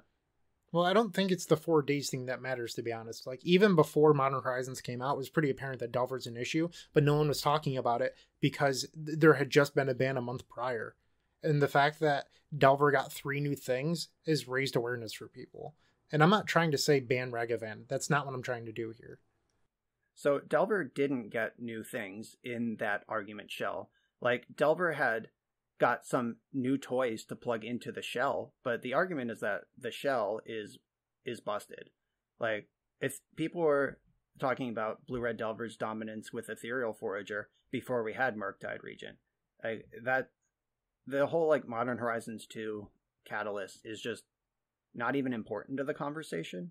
And I agree. It's just like a conversation that I don't know. This I don't know where this lands, but it's has nothing to do with Modern Horizons 2 or Ragavan, and I'm pretty confident about that. I just don't like the idea that saying that people who have an issue with the core of Delver are crying on Twitter, because like there's something wrong when year after year cards get banned because of the Delver shell being too good. Like we're all playing at a disadvantage. Yeah, I mean you're like obviously pretty focused on the word crying, and I don't agree with that assessment either. It is certainly. I think that calling for anything on day one of a format is a little unreasonable, but I don't agree that people who are concerned about the health of Legacy are crying. But I mean, there's somewhere in between where it's like, you got to chill for like a couple weeks, like let tournaments happen. Like let's figure out what this format actually looks like before you start calling to ban Ragavan. Like that's on your permanent record. Like you tweet that shit, like people are going to pull that up. Like remember the time you wanted to ban Ragavan? And that's going to like if you don't take time to consider your position, and like a better argument is if Ragavan pushes us over the limit, we got to ban Daze or Delver. Like that's a real position to have, not, oh my God, ban Ragavan. Like just relax. Your point about Delver there. Would you agree that there's a lot of amazing threats you can play in Delver right now? Yes. I don't think banning Delver yes. does anything, which is why on Twitter I said that you would have to look at Daze or Force of Negation. Because like right now they've cut Sprite Dragon. They've cut Ethereal Forger. They're so far past reasonable playables that it's insane. Like there's lists with just 12 1-drops right now. There's lists that have, 10 1-drops and then Murktide Regents. Like the threat base right now is just bananas, pun intended. Like it is crazy. Well, yes. I mean, the thing I said a few minutes ago that my opponent has turn 1 Dragon Rage Channeler, takes me a few turns to sculpt an answer that I know is going to work, and I'm at 17 instead of 11. Like, that is a very different math problem. And I do think that hitting Delver, like, I think that they have a critical mass, an abundance of playable threats. But none of them are Delver. None of them are fucking close to Delver. Like, I would rather play against the turn 1... If I could, like, sign a pact with the devil that's just like, your opponent will always have turn 1 Ragavan, but they will never have Delver, I would sign it. And, like, I am fine living in a world where their threats are a little more reasonable. Like, when I talk about, like, Ragavan that, gets blocked by Dryad Arbor, like, gets blocked by anything, bricked by Thalia, like, versus, actual flying and 3-point chunks. When I talk about Dragon's Rage Channeler that takes time to grow, when I talk about Hexdrinker that takes time to grow, Sprite Dragon, once we're talking about 2-drops, it's a totally different conversation, because your Swords to Plowshares lines up favorably against Daze because they had to cast a 2-drop instead of a 1-drop. Like, Delver is head and shoulders above the next best thing, even though there are plenty of playable things. Though I said already that I think Daze is a bigger problem than Delver, and I still think that's true. But I don't think that there are other 1-drops you could play is an argument that Delver is not the problem. So I would like to say this. I've talked to Delver players over the last 2 weeks of, I guess it's 8 days of playing Modern Horizons 2. Almost all of them agree that you'd rather start on Ragavan than Delver. Almost all of them. Like, it is a better turn 1 threat. Like, yeah, your Delver flipping for 1 extra damage on turn 1 is obviously nice, but, like, it's not guaranteed and you're not getting card advantage or the mana advantage. Like, turn 2 Expressive Iteration is dumb. Like, that's the sort of play patterns that it allows. And it's just, like, it's a smaller snowball than what we had during the Dread Horde Oko era, but it's still it's something you can chuck. Like, it's technically a snowball. Like, that still exists. And the other thing I would like to point out here is that Phil threw a fucking grenade in the show notes and hasn't said a word. I didn't need to. Like, Brian is just fucking doing honestly, all my work I thought for me. that I would be, like, mediating you two, but, like, the whole, Delver has more free spells than Ant thing set me the fuck off. It's true. And so, yeah, okay. If you say so. But, so, Ragavan also is a legendary creature. Like, sometimes Delver just has 2 Delvers, and then you die in 6-point chunks. Ragavan, the second one doesn't do anything. Like there's additional costs. Like Delver just being flying wild Nacatl is an issue that I think makes it better than Ragavan. But I mean, your secret Delver Cabal who says otherwise can think what they want, and they're setting up a different kind of game. Like the game where you flip Delver on one is the one where you push for 20. The game where you have Ragavan on one is the one where you cast Expressive Iteration and pull ahead over time and kill with a Murktide Regent someday. Like they're just different things, and Delver could adjust, but I think the nonstop pummeling of Delver plus Daze, like that's the recipe. But I'd like to. I've somehow add been something hooked there. into arguing to ban Delver when I think that Daze is actually the problem. So I'd like to add something there. You pointed out there's the game where they deal you 20 by turn 4, and then the card advantage game. That's part of the problem. Why does Delver get to play both roles so fucking easily while having 11 free counterspells in their deck? Yeah, I agree. We've agreed firmly that Daze is a problem. Like, no counter argument from me there. But a 2-power creature on the ground versus a 3-power creature in the air is a totally different equation. Maybe not for a combo deck that can't interact with either, but for people who are like getting on board with like blocking, like I posted a screenshot where I had a Ragavan and 2 Dragon Rage Channelers being bricked by a 3/4 Tarmogoyf. And like that's the sort of magic. Like every time a set comes out, it's like, oh god, Blue-Red Delver's broken. Wait, we solved it by going bigger up to Tarmogoyf. Wait, we solved it by going bigger up to mid-range. Wait, we solved it by going back to Blue-Red to beat the mid-range. And that's like something resembling a healthy metagame, but it's a healthy metagame within like the sizes of Delver. Like it's not necessarily healthy for everyone else. Like they get got no matter what flavor of Delver you're on, but within like the nuances of how to beat the Delver mirror, interesting things can happen. But I think Legacy should be more than that. You keep on saying that it's like combo players as if it's specifically me. I am not the only one that is unhappy with the Delver Shell in Legacy. It's not just combo players. And saying like, oh, well, I beat people in leagues, that's fine. You're not running into Rich Kelly or Jarvis or Daniel Goschel in leagues. Like those are people that play high stakes Magic for money and value. They're not just like playing a casual league. Okay, so how many times am I going to run into them in a GP, like in 15 rounds? Once? Like if I make top 8, I'll meet them there. Like who is playing Legacy? Is it just Paulo Vitor Damo de Rosa that I'm going to run into at my FNM? Who are we arguing for right now? Like if there are like Delver gods who only show up when big money's on the line and only win and only with Delver, like what does that mean for a person who just records content or shows up to FNM? Like, all I'm trying to say here is there's an obvious skill gap between like I beat this rando in a league and someone who's competent at playing Magic. Like, not that everyone in leagues is awful, because that's not the case either, but there's definitely like a big skill difference between people who play in different levels of Magic, and just going like, oh, well, I beat like this deck once, obviously it's not that good, isn't like, that's not true. I like the part where Bryant keeps shitting on league play and then uses league play to prepare for his big events. That's my favorite part. I don't think league play, I've said that in my entire history of like playing Magic, I don't think leagues are super valuable. Like, it's good for like collecting data about the metagame, but like it doesn't give you a real percentage of like how good your deck is against another deck unless your sample size is very large. So a league player is better than an FNM player, just yes, period. Sure. Like on average, like 99 times out of 100, round 1 of your Legacy FNM will be easier than any league at random on Magic Online. Because that person, like, I don't need to go into why. Like, we understand, like, the dedication to the format. They're not just going to show up with the cards they own. Like, they've queued into a league. They've spent money. They're aware of the metagame. They're on Magic Online. Like, and as far as value to an average player goes, or even an above average player, even someone else, like, if I had a Grand Prix tomorrow, I would be thinking about the same decks that I've been winning with in my leagues, whether you think that's good testing or not. And I'd probably put some more work into it. I'd find a friend. I'd talk to Jarvis. I'd get leagues in with, or sessions in with him and like tune and like see how it actually feels against a really good player.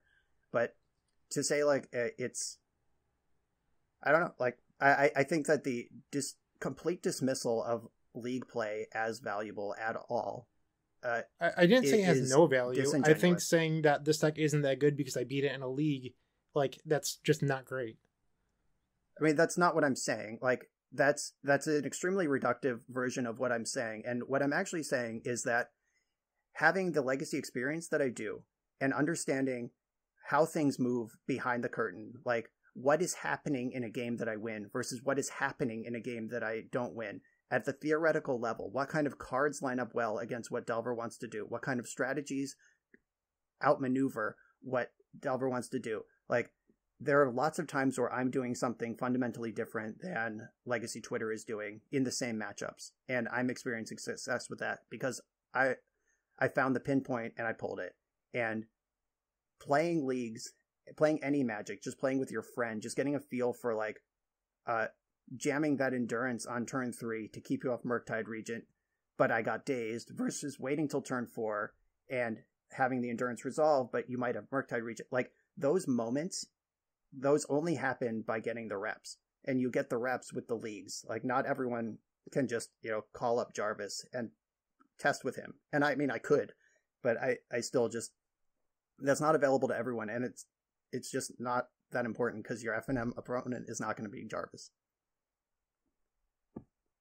Like, just understanding fundamentally how Legacy works and what Delver is trying to do. Like, I just, like, one of my things, and I talk about this a lot on the channel, is I just don't get dazed. Like, I will take 3, I will take 5, I will take 7, I don't care. I'm going to hit that 4th land drop before I cast a 3-drop. And I just will not get dazed.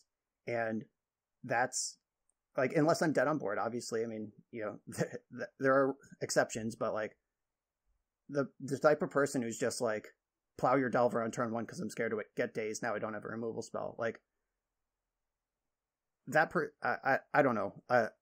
So many thoughts are going through my head right now that Has this conversation ceased being helpful and we should move on? I mean, I think so. Like, I think we agree that daze is a problem, and we disagree about what a degenerate or free spell means. And I think that playing more Magic is more useful than looking at spreadsheets and declaring that Magic is okay or not okay. I play tons of Magic, and I'm not saying that like leagues are meaningless. I'm saying that you shouldn't assign too much value to them. That was my main point. I kept on getting cut off and never got there, but that was my point. So, for a format that we talked about 2 episodes ago, we get like Eternal Weekend, SCG Con, and a Grand Prix or 2, like 5 premier events a year. Where do you find value in your testing, if not putting cards on the table, whether it be leagues or FNM, or like what is useful? Like, how can our listener, who is not Jarvis, who is probably not going to win a Grand Prix, like, how can that person get any value out of playing Magic if there's not a Grand Prix in their region this year? Like, I feel like the gap between I just honestly don't understand the position at all, that like, if it's not Jarvis or Daniel or Rich Callie, then it doesn't count. So I'm not saying it doesn't. Those are 3 people on that the is earth. Not what I said at all. Like, that is not what I said. So that's what I heard. There is a difference between playing against an inexperienced Blue-Red Delver player that you're beating with like your casual fairy deck that you post to Twitter for like screenshots or whatever, and beating someone that is genuinely good at playing Delver. It doesn't have to be one of those 3 people, but there's skill gaps in Magic, whether you want to admit it or not. Like, you send me screenshots weekly of you beating TES. It is the same thing, Brian, of like, yeah, you're probably going to beat the average TES player or a bad TES player with your meme deck, but I'd love you to hew into me with like your Nick Fit Brew or whatever. Like, there's a skill gap difference. Would you agree that exists in Legacy?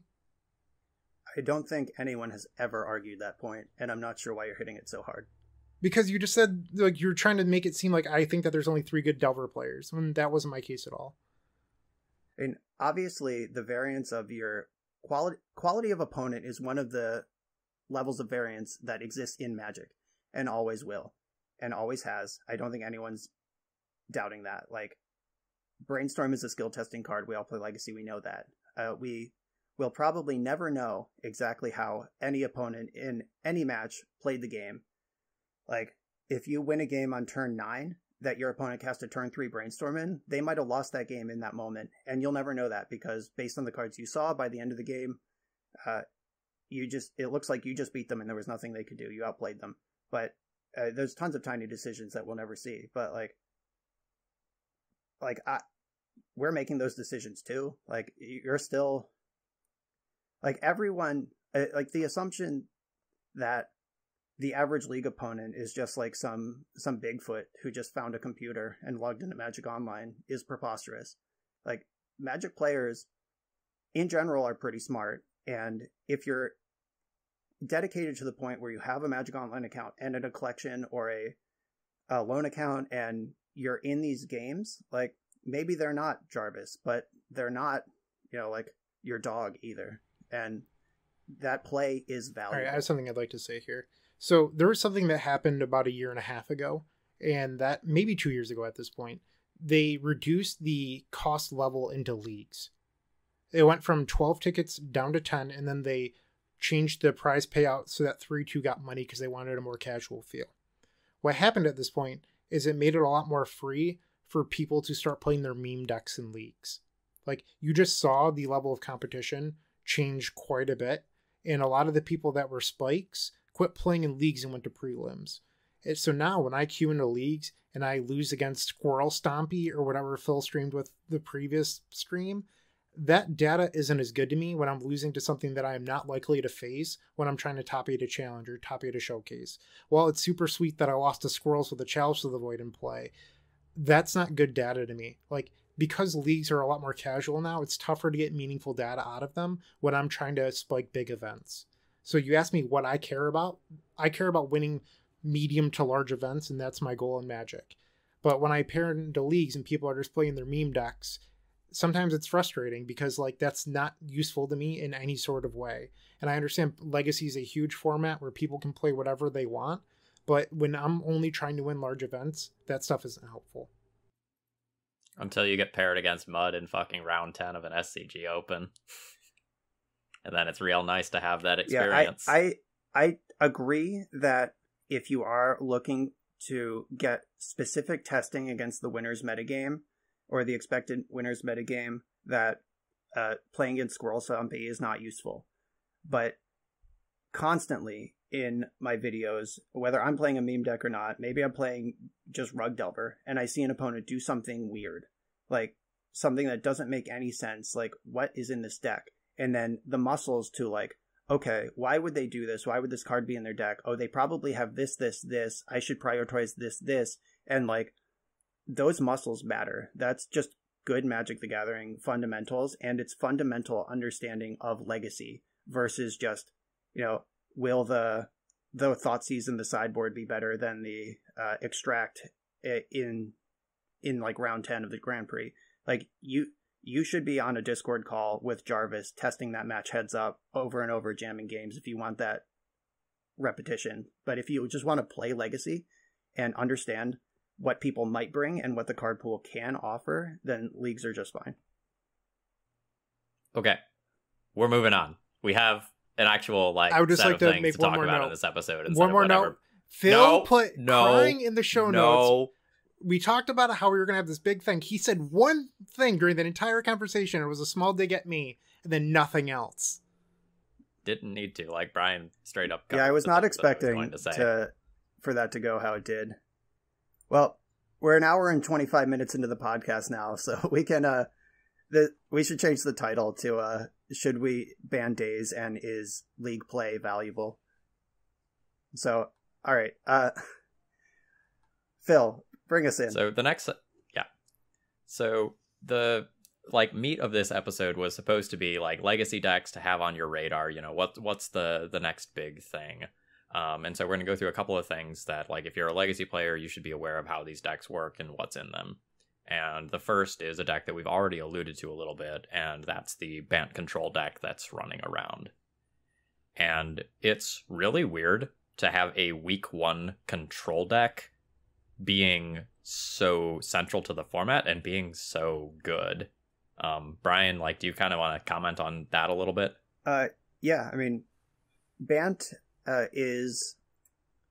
it's always had the tools, and I mean, Uro hasn't gone anywhere. Uro was in the conversation with Oko and Dreadhorde Arcanist for cards that could get banned out of Legacy, and WotC decided it's fine for now, and that it has been my experience that that's the right call, but it is still one of the most powerful things you can do. There's always going to be a king. You scrape off the top layer, something's waiting underneath.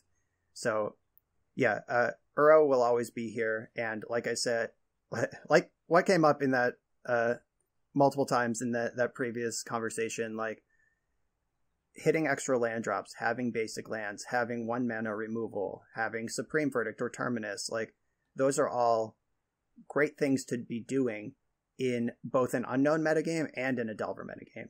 So it's not a surprise to me at all that Bant showed up early. The deck also puts really weird pressure.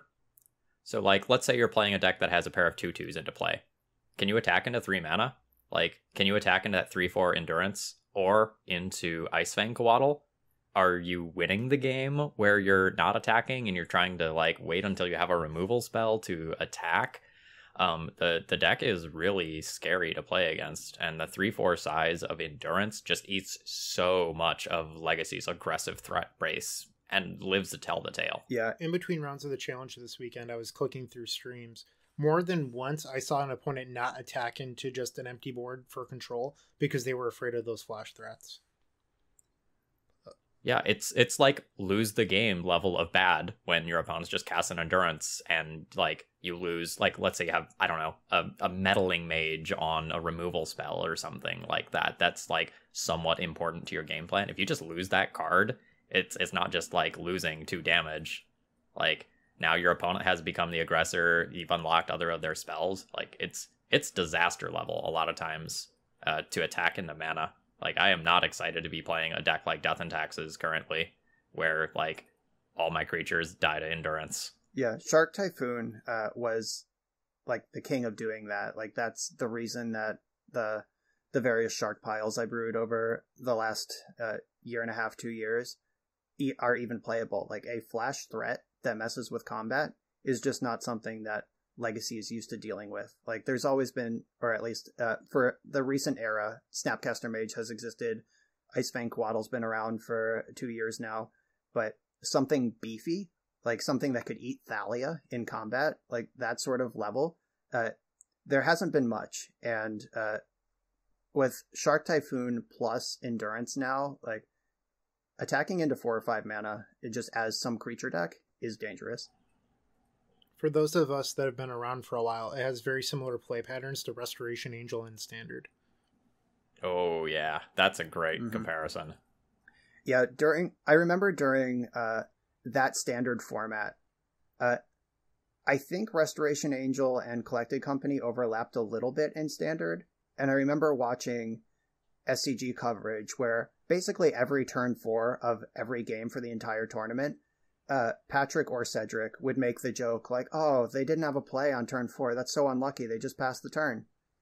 And, like, obviously it's Collected Company or it's Restoration Angel, or it could be either one, whichever one's going to do better here.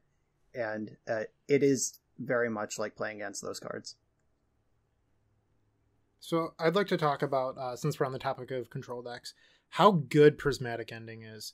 So here on this podcast, I'm pretty sure Phil and I have sang the praise of Carpet of Flowers the last year and a half. That's changed quite a bit. Carpet of Flowers is not as good against the control decks anymore due to Prismatic Ending. They have a clean, on-curve answer to Carpet, and it's changed the dynamic quite a bit. At least for me, the last few weeks I've been trying no Carpets because of that. Because if the card's only good against Delver, is that worth playing? Because the extra copies aren't as good against control. Like, right now I'm playing 2, but I'm not even sure how good they are. Prismatic Ending, it's just a beating. And it, like, one of the things that's, like, quietly so good about it is Prismatic Ending is the card in your deck that just fucking thrashes meme decks. When your deck is built around something that just puts, like, a weird enchantment into play or something that's, like, normally a little bit sticky, Prismatic Ending is just like, oh, 3 mana, it's gone.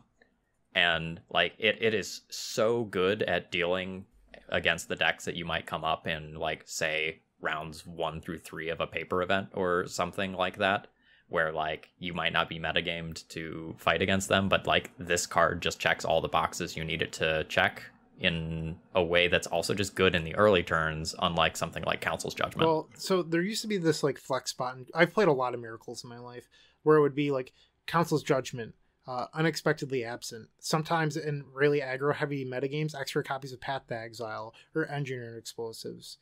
This card is just so much better than all of those alternatives, like at once. Like, yes, in theory, Council's Judgment answers True Name and Nemesis, but let me ask you the question, guys. When was the last time you saw a True Name? Like, it's not a popular card anymore, and Prismatic Ending just being on curve is phenomenal. It's been months since I've seen a True Name, I think. On the topic of EE, though, that card is also seeing play because it's really good against the busted Delver multiple creature starts, and also just, like, is an absolute house versus affinity, just clearing off multiple Urza's Saga Constructs and Mox Opals. Yeah, the Delver leaning into the 1-drops, like if they are on the full 12 with Channeler, Ragavan, and Delver, cards like EE have just gone way up in stock. Like when Delver has become like truly oppressive to be ban worthy in the past, or has actually gotten a ban. We've just discussed at length whether it's ban worthy now or not. But the hallmarks of those things are like they have Deathrite Shaman or into Gurmag Angler with Young Pyromancer in between, or they have Delver and Hexdrinker into Wrenn and 6, up into Oko, up into Hooting Mandrills and True Name Nemesis, and they just have things, different types of threats at all different mana costs that require different answers. And playing 12 things that all just get clipped by Engineered Explosives or Swords to Plowshares or Abrupt Decay or Prismatic Ending, like that is a real deck building cost to just overload with. Like, they overload those, you can overload answers, and just taking the side juke onto like an Uro or a Klothys or that kind of thing, that is a feature of what Delver is capable of, and these hyper 1-drop things, that comes at a cost. One final note about the Bant Control deck. I have not seen a single copy of Solitude seeing play, and I'm like kind of bummed about it, because that's a card I thought was going to be really sweet in these decks. I just don't know where to find the room for it in various decks. Like, some people have been messing around with Solitude in things like Death and Taxes as kind of a thing you can recruiter for and remove stuff. But the Bant list just feels so tight. I don't know that you actually need it. Like, they're good on removal. Solitude doesn't make sense in those shells at all. Solitude is for fair creature matchups, which you're already good against, and you're trying to board out your forces in those matchups, because basically there's not a single card in those matchups that's worth a 2-for-1. So if you don't want 2-for-1s and you're never going to pitch for Solitude, then your plan is to cast a 5-drop against the potential Daze deck, the potential Wasteland deck. Like, it just doesn't fit the plan at all. And these decks already have Plow, they might have Abrupt Decay, Pyroblast, Plague Engineer, plus they have I'm talking about blue decks in general that could play Solitude at this point, not just Bant. Obviously, those don't have red or black cards. But just that strategy in general, it just doesn't matter. And Uro is, along the way, gaining so much life that you really don't need to 2-for-1 yourself ever to recoup a single hit from a creature. So it just doesn't fit, and I don't think it ever will. Solitude's also just so much worse versus combo decks than Endurance is. Like, end of your turn, I'll flash in Endurance and start hitting you for 3, and I held up Hardcast Force of Negation for your turn. Like, that's so much of a better play pattern than I'll tap out for 5 on turn 5 and make a 3-2. Wait, does Solitude not have flash? It does. Yeah, Solitude has flash. It has flash and lifelink. Yeah, that's what I thought. Okay, I just wanted to make sure. I thought I might have been missing something. That was all. Yeah, I mean... No, I don't know the text of the card very well because I've literally never played I tried it in one of my Irrelevant meme leagues, and it was, like, not very good. it came in like once, and it was in like a Death and Taxes style mirror where I knew the game would go thousands of turns, and it ended up becoming the right play to put Vile on 5 at one point, and that's just not going to happen in a normal game of Magic. So no, Solitude is not really going to be seen at the GP tables. All right, so I think the next deck to maybe have on your radar is Affinity, and we've kind of established its position already as this like dredge level deck where, you know, if the hate is in the right place, it's very good. Let's talk about this Urza Saga card a bit more. Let's dig in. The constructs, they get big, and they get big quickly, putting them outside of Lightning Bolt range, and that's the primary removal in Blue-Red Delver, is Lightning Bolt and Lightning Bolt-sized removals. Sometimes you see some Forked Bolts, sometimes you see some Chain Lightnings, but you're seeing fewer copies of things like Brazen Borrower now that just would bounce these large threats, and that means, like, once you're past a 3/3, you are golden. Yeah, being an X4 is just so big.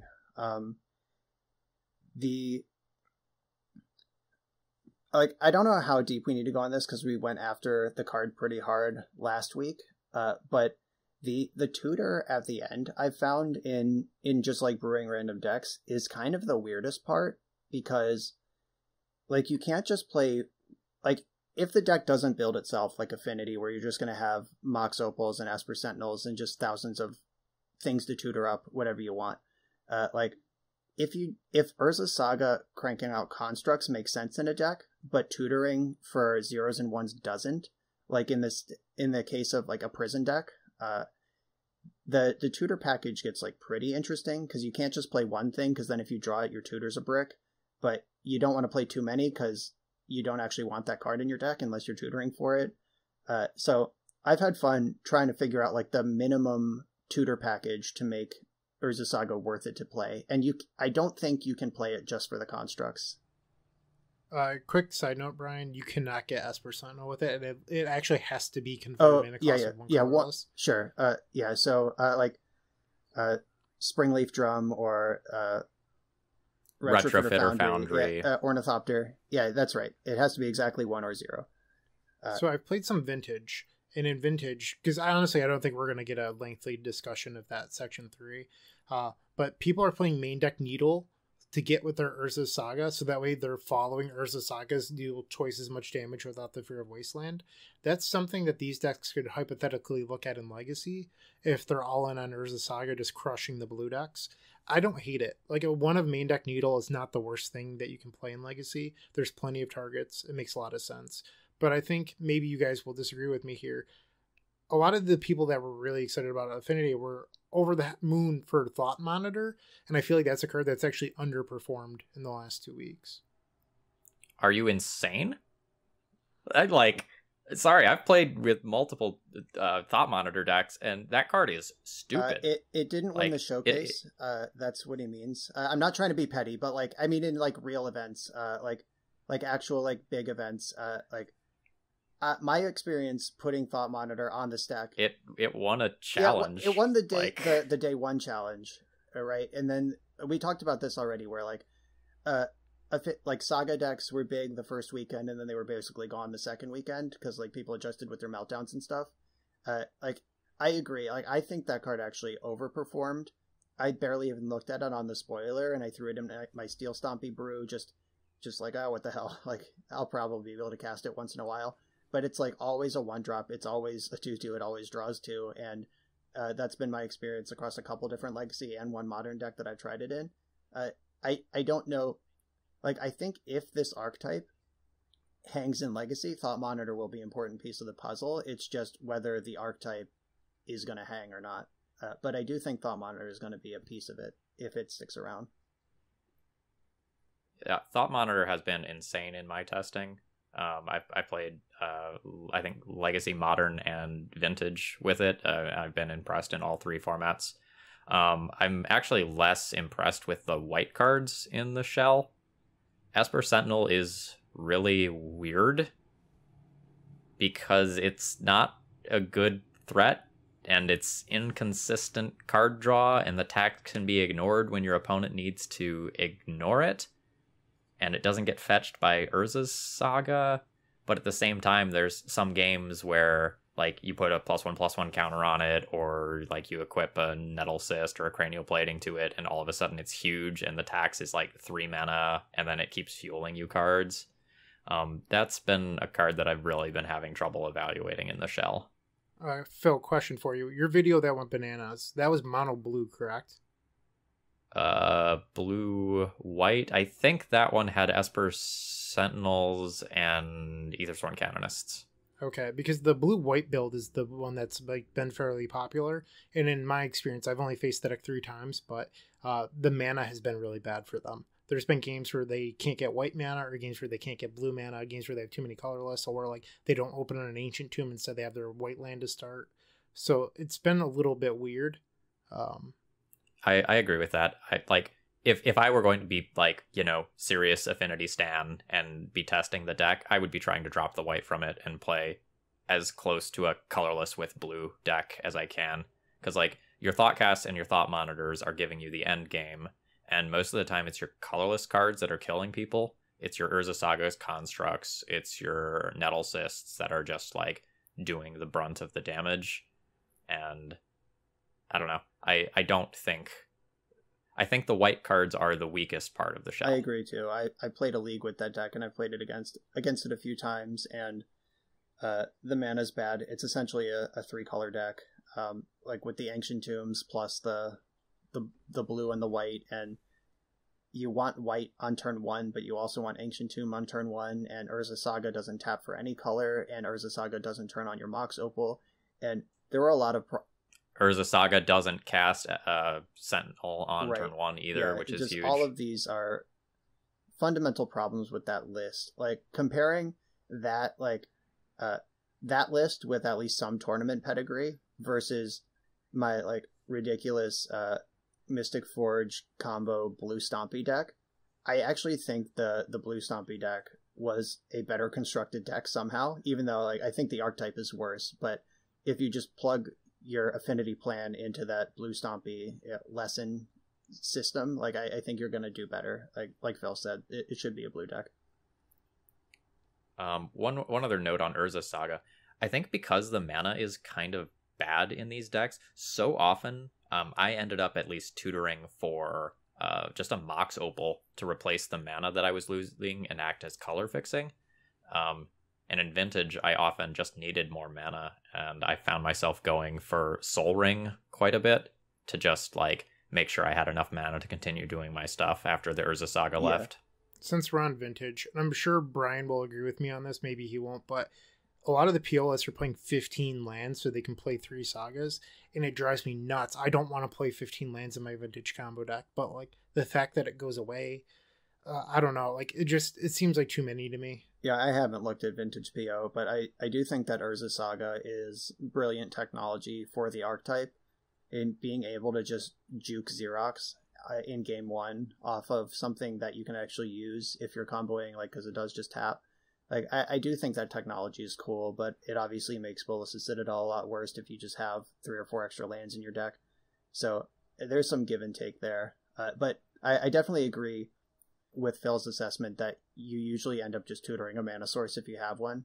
My first experience with Urza Saga was Modern Affinity, and I tutored up Springleaf Drum almost every time. Like I had this whole package of like it was day 1. I was trying everything. I had like a Hex Parasite, the Ozolith, like just all sorts of sweet 1-drops of Pithing Needle, and I got Springleaf Drum almost every time because the cost of losing a land on Chapter 3 is significant, and you need to make that up somewhere. On the Vintage note, I played against that like Urza Saga PO list, and I thought I was playing against some sort of affinity deck until about turn 3 or 4 when I got comboed off and died. So the ability to disguise yourself as like some Urza Saga artifact deck is like very real. And it's a thin disguise too. Like I said, I haven't played much Vintage. I haven't seen this list, but one of you mentioned it in our Facebook chat the other day, and it instantly made sense because PO is a deck that frequently just has like 2 to 5 artifacts laying around, and if your land can just turn that into 14 power, that's pretty messed up. So especially like while your opponent's holding up Flusterstorms and Pyroblasts, just making that pivot is hot. All right, so the next deck on the list is Blue-Red Delver. I think we might have beat we this covered one over that. the head, and we can perhaps skip that. So Green-White Depths, a deck that did really well in, I think, 2 challenges in the last 2 weeks. Got a new addition in Yavimaya, Cradle of Growth. It now has a green Urborg, so Dark Depths taps for mana in that deck as well, and it really puts it ahead. Phil put in the notes that it allows crop rotation, Night of the Reliquary to crop rotation for anything. I saw that happen, where they got rid of a land they normally couldn't get rid of, and I was like, that's kind of annoying. It's super relevant. It comes up with some of your lands like Dark Depths being legendary, and when you have 2 of them in hand, you just like rotate 1 away, or you get to rotate away the colorless producing lands and like go get your white source or something. It's better Urborg, but it's better by so much because of Knight of the Reliquary. Yeah, it came up in my Patreon Discord after I posted my dress down Simic Stiflenaught deck that putting Yavimaya in that deck, it gives you Submerge just against all decks, because like blue-green doesn't have removal, but if you have Yavimaya, then Submerge is turned on against anyone, which I thought was like pretty insane. It's not as good as like Knight of the Reliquary getting rid of your extra Dark Depths, but like I hadn't even thought of just Submerge as a game 1 removal spell. Yeah, there's some other cute things it does. Like, you don't have to fetch to cast your green spells. Like, you don't have to take that point of life loss when it's relevant because you have Yavimaya. And if the Yavimaya gets wastelanded, like, your fetch land isn't getting wastelanded instead, so, like, it's not that big of a deal to do that. And the deck also gets to play Endurance. And as we're probably hitting real hard here, that card is sweet. Yep, and the second place in the last challenge had a 1 of Urza Saga. We mentioned that last week as just basically any deck with a Knight of the Reliquary in it can play an Urza Saga. Any deck with a Golos in it can play an Urza Saga. Any deck with a crop rotation can play Saga. Any deck with Loam. Like, we're going to see people... I don't know if that's going to be good, but people are going to be doing it. If you can tutor up a Saga, people are going to try for a little while. All right, so I'm sure the 2 of you saw this, and I know it's not in the show notes, but Sam Black tweeted out, as to his knowledge, someone who worked on the set, Urza Saga had 0 playtesting. It was just a Theorycraft card. A lot of the main Magic subreddit was very angry about this. I'm fine with it. Like, obviously, I would like if Wizards tested all their cards, but for a card that wasn't playtested, I think this one's it's great. I love the design of this card. It's fine by Legacy standards. Yeah. Probably a little too good for Modern, but... Yeah, I've said this, I think on this cast and in other venues before, like, I am perfectly comfortable with using ban list to control nonsense. Like, I would prefer, like, when Companion was spoiled and everyone lost their mind, and it did end up needing to be errated, but Mark Rosewater posed the hypothetical question of, would you rather us never push or occasionally push too hard in card design? And I am firmly on push too hard sometimes, try new stuff, use the ban list to sort it out.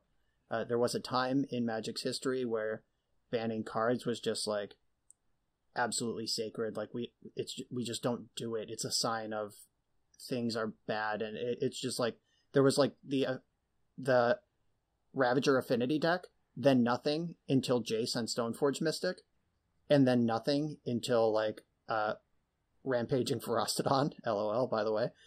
But then it's just like several cards a year since then, and I think that the charm of the ban list, like the sanctity of the ban list, has been lifted, and it's just a tool. Use it. Like I don't mind.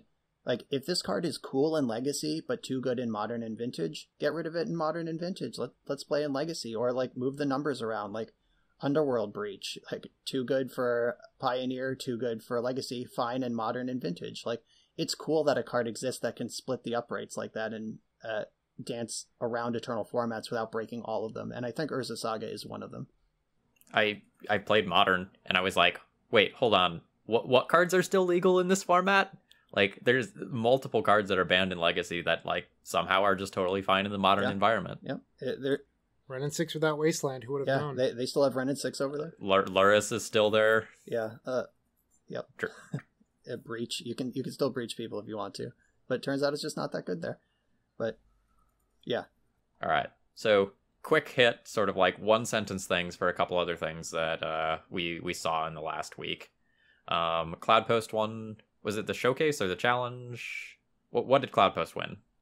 I don't know. All right. Cloudpost won something, and it had 4x Carpet of Flowers in the sideboard, and that was just like, I know what I'm here to beat, and I totally respect that. I thought the Ragavan Sneakin' Show list was very interesting. It had 4 Ragavans main deck, so it's a way to accelerate into a turn 2 show and tell while also just being something annoying that your opponent has to deal with. It's weird that it's in the main deck. They're finally embracing what they are. Set me straight, or agree with me on this, but it's weird that it's in the main deck, right? Yeah. Virtual Card Advantage as a combo deck, like blanking removal is like kind of the point. Yep. I guess like if you're on like the mono dash plan, like if you're never gonna cast Ragavan for 1 red, if you're just like surgically picking spots to clip in, generate a mana, and like maybe steal a cantrip or whatever, like I don't know, maybe, but still, like, that feels like a sideboard card to me. So JPA played 2 in his sideboard this weekend, and it reminds me a lot of what Ant was doing with Xanad Swarm, because as the control deck, you're asking yourself, am I really supposed to leave in removal for this creature? How likely are they even going to draw it? So if they do leave in their removal, you gain that virtual card advantage that Brian was just talking about. And if you don't bring it in at all and they still leave in something, even better. But if you just open hand your creature in game 1 when they're sitting with 4 Swords to Plowshares, like, you feel real dumb. Yeah, I'll take that. And like, short of like that nut draw Phil described of like ramp into turn 2 show and tell, or like turn 3 with Flusterstorm backup, like, okay, I was probably losing that game to show and tell anyway. Like, if I don't have a Force of Will, like, I don't know, that just feels like so irrelevant in the main deck, at least. I think it is a super cool option in the sideboard, though. And it's officially an ape deck. Yeah. Well, Ragavan's a monkey and Spirit Guide's an ape, so they don't even have the same creature type. You can't cavern and get them both. It's a huge beating. They'll fix it at some point. Like, aren't like dogs and hounds the same now? Dogs and hounds are currently the same, but monkeys and apes are just literally different things. Like, hound is just a different word for dog.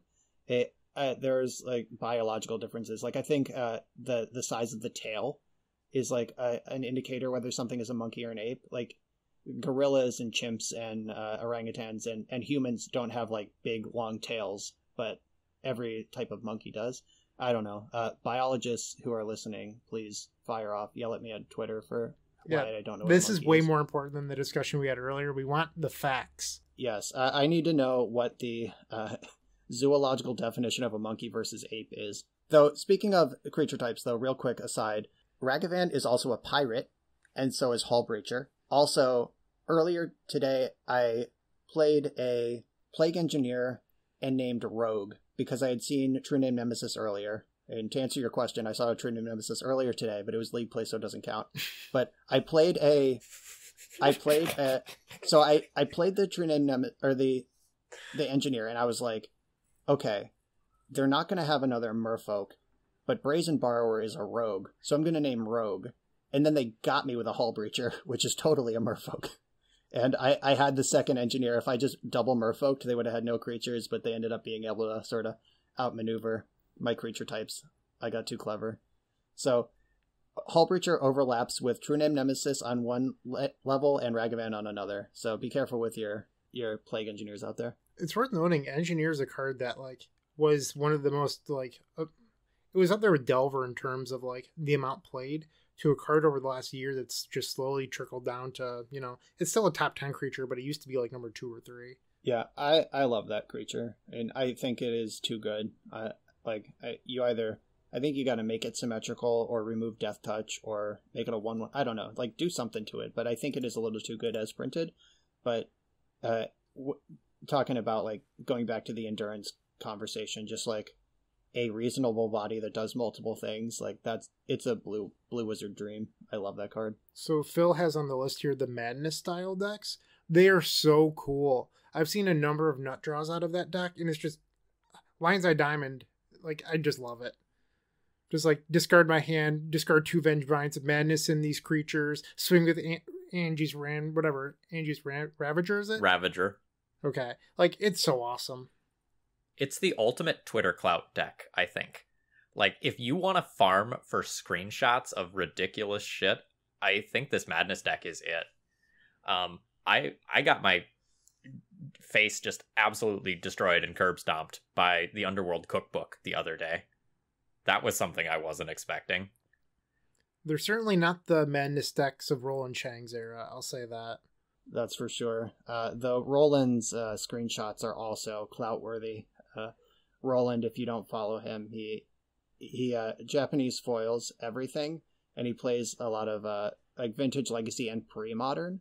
And I don't know if you've looked at pre-modern Japanese foils, but God, they are gorgeous, because they're all old border, obviously, and just like looking at the wild mongrels and the aquamoebas and basking root wallas, and his screenshots are NSFW.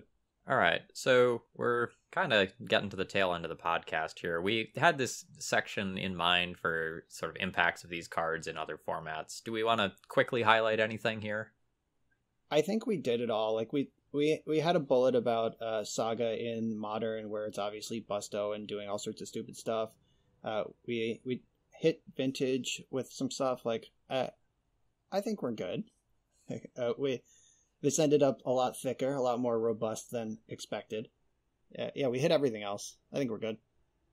All right. So, overall, sort of like personal thought. How's Legacy doing right now? Why don't we close with that? How has your experience been in the last 2 weeks? Bryant and I are just sort of like both staring at the camera right now, waiting for the other to blink. I have been having a blast, though I don't fault anyone who thinks that Delver is too good, because it is. I've been enjoying playing other formats more. I've been recording 2 Leagues of Legacy a day and having the time of my life. Like, I am just loving testing these new cards. Yeah, I wish I didn't need to eat or sleep, because you would think that just recording as much as I have been would be tiresome or feel like hard work, like, or like just in any way become tedious, and it's just not. Every list is a exciting new chance to try something crazy, and this set has been a huge hit for me.